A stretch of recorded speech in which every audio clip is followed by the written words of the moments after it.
Patrick Roger, 6h-9h sur Europe 1. Le débrief de la matinale, les temps forts de ce que vous avez entendu ce matin sur Europe 1. Bruno Julliard, premier adjoint au maire de Paris, était mon invité pour l'interview politique de 8h20 sur Europe 1. Il a annoncé que le lycée parisien désaffecté dans le 19e arrondissement, occupé par des migrants, allait se transformer en centre d'hébergement temporaire.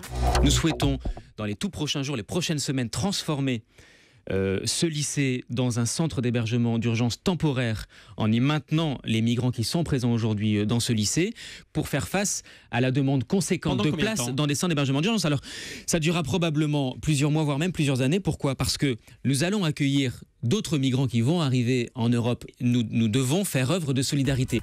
Un centre temporaire, donc, probablement pendant quelques années, a dit Bruno Julliard ce matin sur Europe 1. Pas de Big Mac pour les SDF. C'est en substance le contenu d'une note de service placardée dans un McDo de hier dans le Var. Un employé a offert un plateau à un sans-abri qui a déplu à la direction, d'où l'interdiction formulée par écrit, prise en photo par les employés. Elle a fait le tour des réseaux sociaux, a été envoyée à 60 millions de consommateurs. Écoutez, son rédacteur, joint pour Europe 1 par Rémi Botsaron. C'était à 8h. On ne pensait pas que ça aurait un tel impact. Les gens se disaient un peu comme nous, choqués quoi. Ensuite, il y a eu beaucoup de gens qui croyaient que c'était un canular. C'est trop gros pour être vrai. Vous auriez dû vérifier vos infos. Évidemment, vous pensez bien qu'on les avait vérifiées quand même.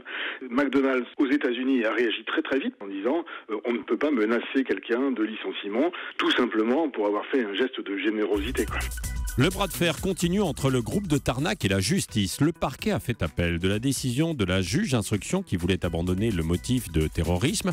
Mathieu Burnel, l'un des prévenus, était mon invité pour l'interview vérité à 7h45 sur Europe 1. Malgré l'interdiction judiciaire, le groupe de Tarnac continue de se voir.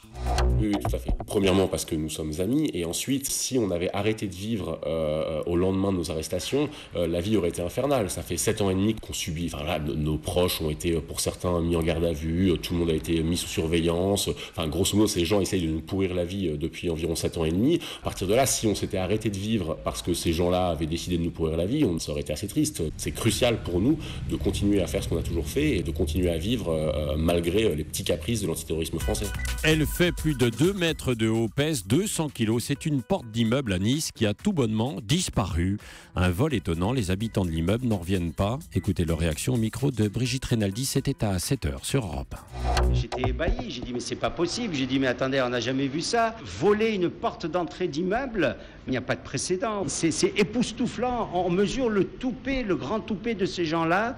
Allez, on y va, ni vu ni connu, et hop, je disparais avec cette belle porte. C'est pas très discret, non ? Ça vous fait sourire ou ça vous inquiète un peu quand même ? Moi, c'est quand même assez inquiétant, quoi. Je veux dire, bon, ça prouve quand même qu'il y a des gens qui sont prêts à tout, et bon, même à 56 ans que je vis à Nice, j'ai jamais vu ça. Hein.